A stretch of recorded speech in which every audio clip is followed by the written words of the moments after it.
cotation fonctionnelle. La cotation, c'est l'utilisation des cotes, donc c'est les dimensions caractéristiques dans certaines directions d'une pièce. Fonctionnelle, pourquoi? C'est parce que ces cotes, on va les mettre pour respecter les fonctions technologiques que doivent respecter les pièces d'un système. Donc là, par exemple, nous avons 3 solides, les solides 1, 2, 3. Si ces solides, je veux les assembler pour créer un mécanisme, pour rentrer par exemple la pièce 1 et la pièce 2 à l'intérieur de la pièce 3, alors je vais avoir une condition fonctionnelle, c'est-à-dire que la fonction, c'est que la longueur L3 doit être égale à L1 plus L2. Ça, c'est mes cotes nominales, c'est les cotes des pièces parfaites. Donc ça va me donner la dimension de la pièce L1. L1 vaut, dans ces cas-là, 10. Si par contre, L1, je choisis plus petit, alors je vais avoir l'apparition ici d'un jeu. Ce qu'on appelle un jeu qui peut être fonctionnel, qui peut être utile à l'usage de la pièce. Ce jeu, il est égal à la différence des longueurs L3 moins L2 moins L1. Si ce jeu est positif, alors on aura un montage glissant. Je vais pouvoir prendre les pièces et les décaler vers la gauche ou vers la droite. Par contre, si la pièce L1, elle, devient beaucoup plus grande, alors elle peut être même plus grande que ce qu'il faudrait. Et dans ces cas-là, pour la rentrer, je vais être obligé de la rentrer en force, je vais être obligé de taper dessus pour la faire rentrer à l'intérieur et déformer les pièces. Et dans ces cas-là, on aura un jeu toujours, mais ce jeu, on dira qu'il est négatif. Et donc, on aura ce qu'on appelle un montage dit serré. C'est lorsque le jeu entre les pièces est négatif. Maintenant, qu'est-ce qui se passe lorsque, au lieu de prendre une pièce réelle, on va prendre des pièces virtuelles, des pièces idéales? On va s'intéresser à ce qui se passe lorsqu'on a des pièces réelles. Une pièce réelle, c'est une pièce qui est pleine de défauts.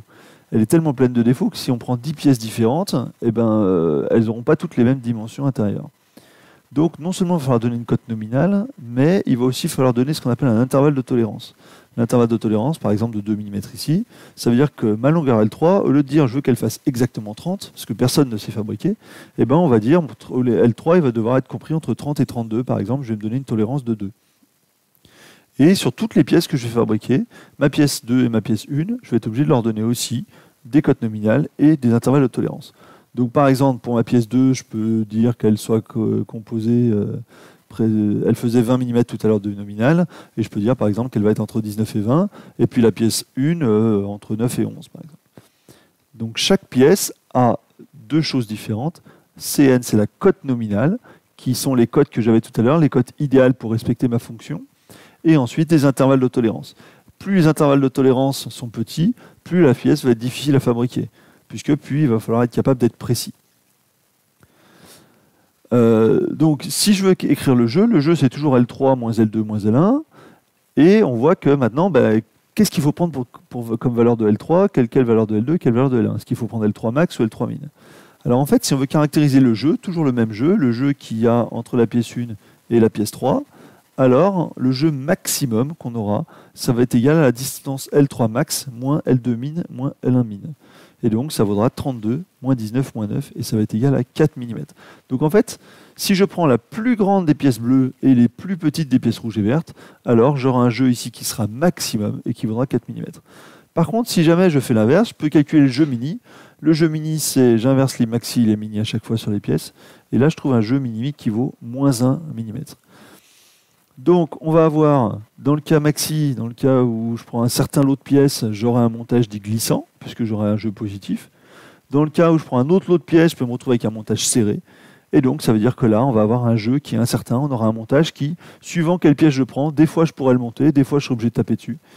Et voilà. Donc voilà à quoi sert la cotation fonctionnelle. Ça va servir à définir les cotations minimales de mes pièces, nominales de mes pièces, pardon, et ensuite d'aller choisir les intervalles de tolérance en fonction de ce que je suis prêt à mettre comme argent pour les fabriquer, et choisir les valeurs mini et maxi de ces pièces pour respecter ensuite si je veux que ce soit toujours glissant ou toujours serré. Voici un exemple de chaîne de cotes qui montre le jeu. Donc le jeu, on le voit apparaître à cet endroit-là, ici. Le jeu, il sert, niveau fonction, à être certain que lorsque je monte le chapeau à l'intérieur de la pièce qui est ici, eh bien, mon chapeau vienne bien appuyer sur mon roulement à billes qui est là. Si jamais ce jeu devenait négatif, alors je pourrais avoir un montage différent. Et ce jeu, il va dépendre de toutes les cotations que je vois ici. Tout ça, c'est des longueurs de pièces.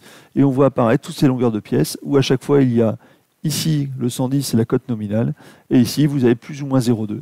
Ça, c'est mon intervalle de tolérance.